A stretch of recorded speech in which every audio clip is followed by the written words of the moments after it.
What's going on, guys? It's Caleb here, and I'm extremely excited about this video. In this one, I'm going to unveil something to you that I've been rigorously working on for about the past month. It is the Eyewriter / eye tracker.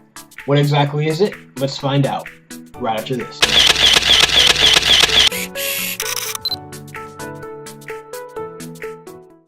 Alright, so first things first, I just want to mention that if you see me looking down at all during this video, it is because I have a huge list of things right here that I want to get covered during the course of this entire video, so they have a great representation of exactly what this invention is, and so that you can go out and build it step by step yourself if you in fact choose to do so. So what exactly is the eye tracker / Eyewriter? It is an invention that allows the user to manipulate certain programs and software on a computer, hopefully in the future all programs and software, with using nothing but their eye. So in basic terms, control a computer with nothing but your eye.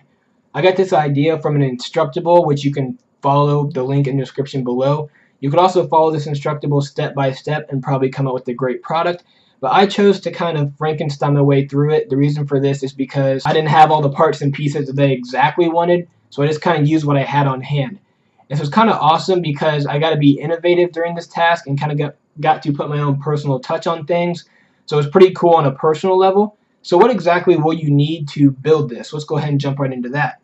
You'll need a PS3 eye camera. You can pick this up for under $5 on Amazon or eBay. That'll be linked down in the description below.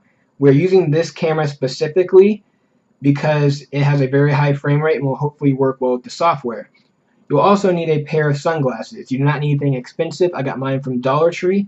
You will need something with a little bit of a thicker lens though, or not thicker lens, a thicker frame so that it can withstand the weight of the Eyewriter and wire. Like I just said, you also need some wire. 9 or 7 gauge is preferred. It's not as easily manipulable as copper wire per se, but it will work well with withstanding the weight of the PS3 eye camera. You will also need some infrared LED lights. This can be done a few separate ways. You can actually buy just packs of infrared LED lights, and you can solder them together on a kind of perf board thing, and then you can run a power source to those. Or you can take the LED lights out of something like a security camera and get a power source to those. So you'll also need a power source.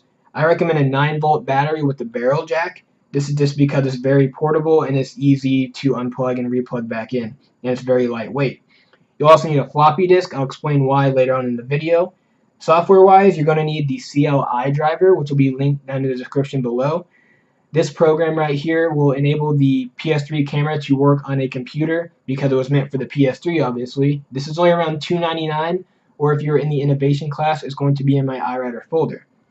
You'll also need the gaze tracker software. Whenever I first started working on this project, I actually had to put the code from GitHub into Visual Studios and then figure out how to convert that to an executable.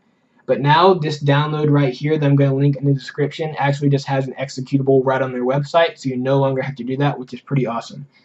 And the last thing that you will need for this project is a lot of patience. It might seem like you can just follow an instructable or this video step by step and come up with a great product, and you might be able to, and if you can, I hate you. Because I was not able to do that. I was able to get ideas from the instructable, but then things that you did not expect did not go right, of course. So that's just how it goes, but I mean, just keep a level head through the whole thing, keep an open mind, ask for help, and at the end you will come up with a great product or a great invention that can help someone in the future, or you can just use to impress your friends, whatever your intended goal is for this. Alright, so let's go ahead and jump into what is definitely the most tedious part of this entire build, and that is hacking the PS3 eye. What we're going to do actually is remove the infrared filter from it so that the camera can read the infrared light source that we're going to make. And then we're going to block the visible light filter using the floppy disk. So let's go ahead and jump right into that. I'm going to do a little cutaway here. We're going to go to a live view of me hacking the PS3 eye, so you can do it step by step with me.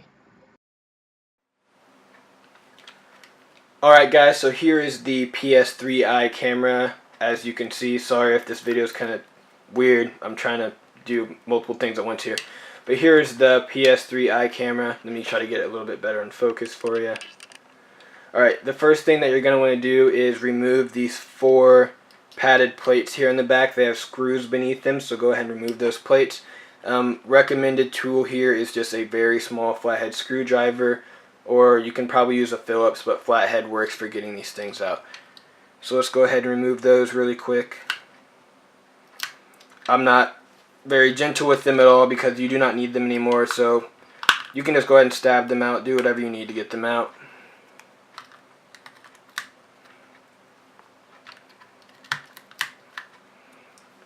Alright, and once you have those out, go ahead and remove the 4 screws in the 4 corners.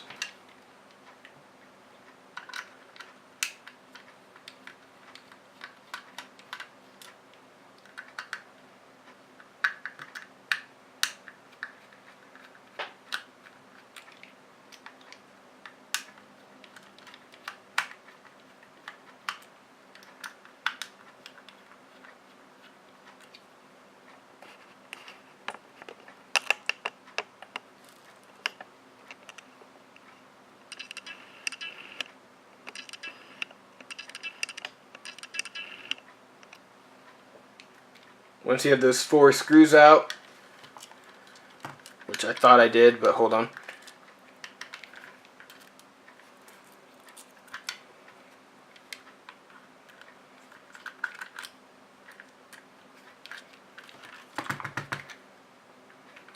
Alright, so the 4 screws are out. I recommend keeping everything close together just in case you do want to put this back together in the future. So once you have those 4 screws out, what you're basically going to have to do after that is pry this thing open. The easiest way I have found to do that is by using a larger flathead screwdriver and just kind of going at it from any angle that you want. Don't be greedy with it, and once you get one, just kind of rip it open. But the circuit board in here is laying sideways, so you don't really have to worry about hitting it whenever you're going in. But again, just be cautious.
Definitely don't be afraid to apply some pressure. I thought that was going to break a couple times, but it won't. You just kind of have to wedge your way through around the entire thing, and then you have to go down to the base as well, and just keep shimmying your way down the entire thing. And eventually, it will pop open. Once you get it open, you are left with the circuit board. And once you get the circuit board here, you're going to see that there are also, let me see if I can get closer. You can see that there are screws there along the bottom and then also along the top. Rule of thumb for doing this, just unscrew every single screw that you see and you will eventually get this to be removed. So let's go ahead and do that.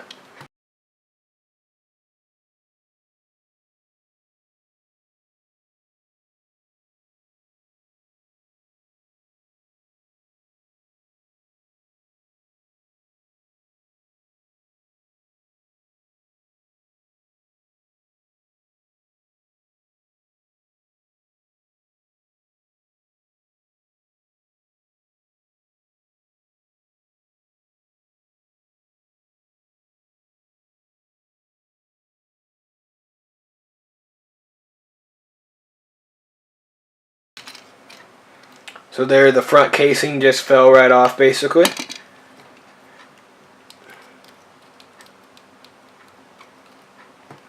And let me get my last screw down here in the bottom left hand corner.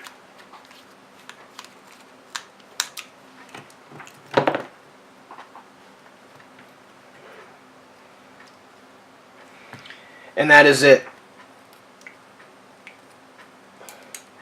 The front casing comes off the front casing comes off the speakers just like that. The lens even came off, of course. That's good, because that's what we want to do. This is how we're going to remove the infrared filter. So you should just be left with the board and the lens after this step. So the next thing that you're going to want to do, like I said, is get it to where you can see just infrared light. So the first step to doing that is removing the infrared filter. So if you can see it well enough with the camera, the infrared filter is just that glass piece in the middle that's giving you that little reddish purplish tint whenever I tilt this. The best way to get this out, I have felt, is just to take a pocket knife or a flathead screwdriver or a razor blade. Yeah, all three of those, because I've tried all three of them, around the edge of this, and it's going to look kind of ugly after you get it done in terms of you're going to have a lot of scraped up plastic and whatnot, but it will work. I just sat here and did it for like 20 minutes while I was watching TV, and it did end up coming out. Don't get greedy with it, just like the PS3i case, and try to pop out part of it whenever the rest of it's still kind of heated in there, because you will regret it. It'll fall further in there, and then my first iteration I had to Dremel it out. With that though, don't worry about hitting the lens, because the lens is pretty far in there, and even when I Dremeled it, I did not hit it. So go ahead and get this piece out, and once you do, unpause the video, and then we will continue on with the build. Alright, so once you get your infrared filter removed, like I said, mine is still going to be in for this, you're going to want to open up an old floppy disk that you have laying around. Of course, you might not have one laying around. You can find these in a variety of places, Goodwill or online, eBay, something like that. But find an old floppy disk that's laying around, and the actual disk itself, the film, is great for blocking out visible light. So once your infrared light is out, what you're going to do is you're going to cut a piece of this floppy disk to size so that it fits inside this square and covers up the area where light would come in the lens. It can be a little bit bigger, just don't make it too small, because you do not want light to get through. So mine's probably not going to be perfect. I'm just kind of randomly cutting.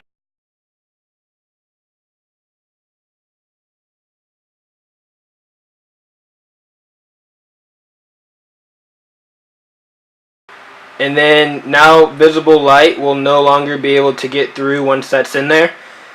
And then what you're going to do after that is you're just going to take this lens and you're going to remount it to the board like so. And once it's remounted to the board, your camera is done, and what I think is one of the harder parts of it is completed. You don't have to put any sort of case on it after this. It will run just like this because a USB connector is still soldered onto the back. So once you get this lens back on, you are great to go. This will be a good time as well to download the CL driver so that you can test to make sure that this is working. What you should see is basically nothing whenever you open up the driver. Maybe a little bit of grain in the black, but a way to test this is to get any sort of remote that you have, and at the end of the remote where that little ball is, that's actually an infrared ball, so you should be able to hold it up to your camera, and then it will actually display what is going on like this. Alright guys, so the hard part is basically done. Now you just have to set up the build for the glasses, and this is where it just kind of becomes personal preference at that point.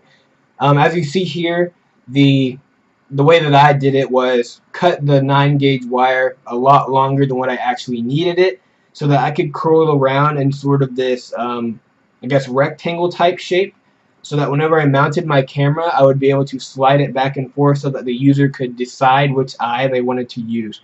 You definitely don't have to do this. You can make the user decide which eye that they want to use by just bending it and putting it in front of that eye specifically. So how exactly do you get the wire to stay on the glasses?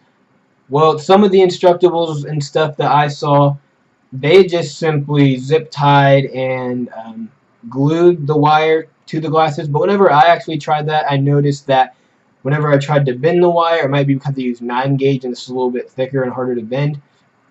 But whenever I used the 9 gauge wire on that, whenever I tried to bend it, it would spin.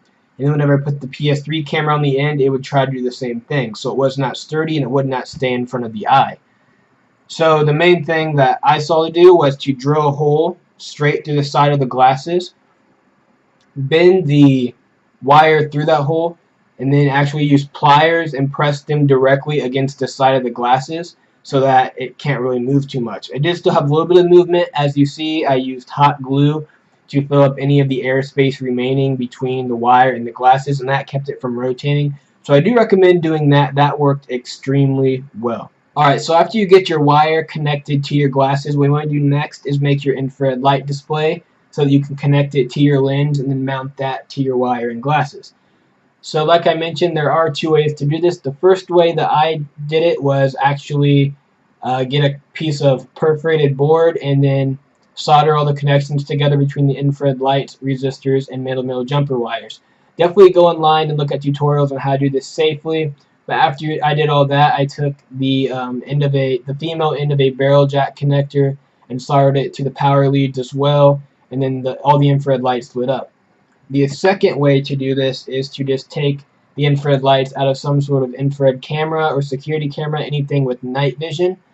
Be cautious with these though, because of course they are very expensive with the cameras, but what I really meant was that they sometimes have LDRs on them. What that means is that they only will turn on the infrared lights whenever it's dark out, because that's what the infrared camera will do. You can just cover that with I cover it with a piece of floppy disk and Scotch tape. You can use electrical tape, whatever you want. This is a little more inconvenient, but I mean it still works great either way. I'm going to do a comparison video really quick about the brightness between both of these. Either way, you should be okay. You can just adjust it accordingly if you need something brighter and whatnot. But either way, once you do this, make sure that you have a hole in it so that you can slide it over the top of your lens and then get that mounted to your camera. So attaching it to the 9 gauge wire, there are a plethora of ways that you could accomplish this. The way that I chose to do it was actually take zip ties and run it through my case that I made, and then run them across the wire so that I could actually slide this back and forth so that the user can choose which eye that they would want to use. You of course do not have to do anything like that. Like I said before, you can just mount it in front of one place with zip ties and you are good to go. I just wanted to go ahead and mention, because I thought it was really cool, the case that I have on my camera is actually entirely designed and 3D printed. It was designed in the program SketchUp, and then it was printed with the 3D printers that my college has available, Lakeland College, and it actually turned out really well. Just made the bottom one slightly bigger than the top so that it would slide perfectly in, and there's no way that that's really coming out of there without a lot of force being applied. And then I could use that to my advantage with the pre-printed holes for the zip ties, so that worked really well. So in case I forgot to mention earlier, or if it just wasn't very clear, my preferred and recommended method of getting power to the infrared LED portion of this unit is just a 9-volt battery with a barrel jack connector. It's just very simple to carry around and very easy to turn on and turn off. Essentially, you just have to unplug it. So how I did it on the board that I created was I just stripped the female end of that sounded weird. I just stripped the female end of a barrel jack connector and then soldered it to where I had power coming in on this board. So after I do that, then all you have to do is plug them in together, and then the infrared lights will actually show up. Same goes for the board, or the infrared LEDs that I got out of a security camera. They actually had a pre-connected female barrel jack in, so I plugged those together, and then those infrared will actually light up. So this is just a very quick and simple way to get power to the infrared LEDs. Then you can mount them to your camera with either a hole that you drilled or a hole that was already drilled for you if it came from security camera, and then you can go ahead and move on with the rest of this build. Alright guys, I just wanted to quickly mention that the live footage of this program in action that you're about to see is not going to be like the rest of the video. The reason for that being is my home computer runs Windows 10, and this software was actually meant for Windows XP, Windows 7, or Windows 8.1. So my college, Lakeland College, actually has some computers that still run on Windows 7, So to ensure the best results, I thought that I would do this demo on Windows 7. Alright guys, so the first thing that we're going to want to do is get the CLI driver if you haven't already. You can get this from the link in the description, or if you are in the innovation class, you can get it from my folder. Drag it to the desktop and double click it. Once you double click it, it'll ask you to run. Once you run it, you will get the CLI test as well. You can use this to test to see if your entire gadget is working at this point. I'm not going to do this because the gaze tracker software will do this for you. So the next thing, of course, is to get the gaze tracker software. You can get this from the link in the description, or again, if you're in the innovation class, you can get it from my folder. You're going to drag it to the desktop or open it from the folder. You're going to double click, and you're going to scroll down until you see gaze tracker UI with an actual eyeball icon next to it. Once you double click it, you should see something like you see right now on the screen if everything is working properly. If not, leave a comment down below or rework through the steps and we can see where you went wrong. So what we're going to do is you're going to go to the setup screen and you're going to go over to camera, and you're going to ensure that the device that you're going to be using is your PS3i, as well as you can change the FPS mode. I usually work anywhere from 60 up to 75. It doesn't make too much of a difference because the gaze tracker will actually just run at whatever frames per second it wants. It's usually around 25. So once you get that complete, go over to the tracking tab, and I'm actually going to explain the difference between these three setups here. There's head-mounted, remote binocular, and remote monocular. Head-mounted just tracks nothing but your pupil, while remote binocular and remote monocular actually track your pupil as well as the glint in your eye. So you could use remote binocular if you had a lens or a camera that was zoomed out far enough and they could track both your eyes, but for this build that's not possible. So we're just going to choose remote monocular and see if we get some pretty good results.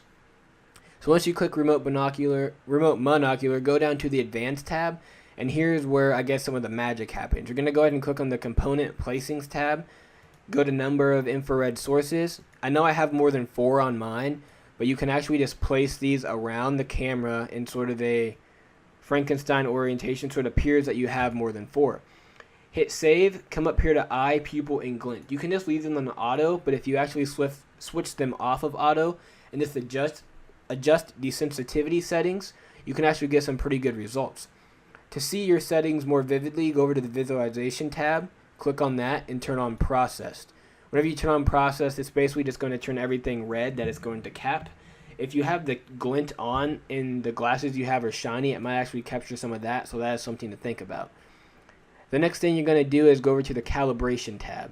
This actually is not going to show up on the screen because for whatever reason OBS does not like to cap the calibration screen. I'm not sure why. But what you're going to do is hit monitor and then choose your primary monitor. I usually do 12 points. You can try 16 for better results. I'm not sure. Do randomized order. Make sure that your width and height is 1920 by 1080. Your background color for best results, use black and white or gray and white, something of that variation. Leave everything else the same, and then you're going to go over here and hit calibrate. Again, you cannot see this on the screen, but while you are calibrating, what you're going to do is just follow the white dot on the screen with your eye. I'm going to go ahead and speed through the rest of this, but at the end of it, you might get some red dots on the screen, and we're going to explain what to do with those. So here you have it. There are some red dots on the screen, and all you have to do with these are you re-click the point to where the line is matching up. So there might be a line connecting from the red dot to a smaller white dot. You re-click that line and re-look at that point on the screen, and it will actually work a little bit better. So I'm going to speed through this as well, and then we're going to get to the rest of this. So once you speed through it, the next thing we're going to do is go over to the options tab. On the options tab, make sure that eye mouse is on. This is actually what's going to enable us to move the mouse with nothing but our eye. As well as go down to the bottom and make sure that smooth mouse is on, and I usually do not hide the cursor, nor do I put on redirect crosshair. So to enable this to work, to see the actual results, we're actually going to open up Microsoft Paint. But before we do that, we're going to go over here to the Start tab, and we're going to go to the Control panel. Once on the Control panel, you are going to hit Mouse. On your mouse, you're actually going to go over to where it says lock or something of that sort, and you're going to turn on the auto lock. Whenever you do this, it will enable you to, once you click for a certain amount of time, it will allow the mouse to basically be clicked down. So in the Paint program, this will make it so once we click down for once, it'll seem like the brush is always on the paper. So then you can just move your eye once you turn on the eye mouse log, and then you'll actually be able to paint using just your eye. So let's go ahead and try this out. As you saw, we already turned on the eye mouse log and turned on the sticky mouse. So after we do that, we're actually gonna just hit the start button right here. Hold down for about 2 seconds on the mouse, whatever you set your variation to. And then once you move your eye, you will see that you can actually paint using nothing but your eye. Of course, it is going to be very sensitive. You might have done a better job than me, but mine is very sensitive at this point. But the fact that I can actually even print with my eye and paint with my eye is actually just astounding to me. It looks like something a 3-year-old drew, but that's completely okay. There are definitely going to be implementations to this in the future that hopefully make it run better. As you saw, the gaze tracker software was just in a beta, so that can definitely be fixed. But until then, this is definitely a good start, and let's go ahead and continue with the rest of the video. Alright guys, so another piece of software that I wanted to show you that this invention could be used with is called OptiKey. Essentially what OptiKey is just an on-screen keyboard that reacts to, it can react to eye movement, but how it works is whenever the cursor is held over a button for a certain amount of time or a letter for a certain amount of time, it'll activate that character. And once you spell out a word, the speak button, it'll actually speak that word for you. So if, say, someone was bedridden and they could not talk, this could enable them to communicate using just their eye. Let me go over here, and I'm not going to hit start yet, actually. I'm going to open up OptiKey. I'm just going to, the thing's off the screen right now because I want the entire screen to be showing for OptiKey. But, let me get that off there. Essentially, what it'll do is, if you just hold it over any one of these characters, it will, like I said, type that character where the cursor is. This also has a function with web browsers, so if you set up a web browser through the settings of this program, you can actually surf the web, which would be really neat as well. So let me go actually over here and hit start, and we'll see what's happening. Alright, so hit start, and it's really jumpy off the bat again, but yeah, it's hovering right here in the middle as normal. But as you see, it can actually type out letters when it holds over it. I can't really move it too well. I'm trying to move it. Okay, so I got G, G, G, and T. Obviously, that's not even a word, but I'm going to show you how this can work. If I were able to actually maneuver this with good software up to the speak button, and say I typed out the word, let's go ahead and clear this entire thing. Say I typed out the word hi, if I was able to. You could speak it.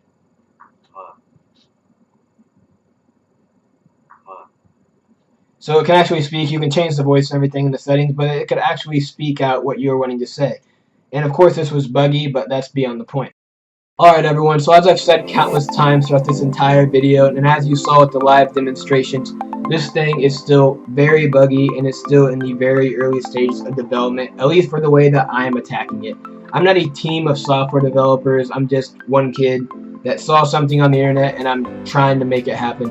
But I mean, I'm extremely proud of this just because I manipulated some software, I manipulated things with the build infrastructure and whatnot. And regardless if it has issues with the frame rate or with the build quality, this works and it can be improved upon greatly. So I hope this inspires you to build something similar to this, or something that can just help someone in general. Regardless, thank you for watching this video. I really do appreciate it. If you need any assistance with something like this, or just want an idea, someone to bounce ideas off of, you can get at me at one of my social media handles that are going to be linked below, or you can just leave a comment in the comment section. Again, just thank you so much for watching the video. It means a lot. I apologize for it being so long. You can watch it in pieces, obviously. There's just a lot of information to cover. But again, thank you so much. I really do appreciate it. Please like, please subscribe. That's going to be it for this one, guys. See you later.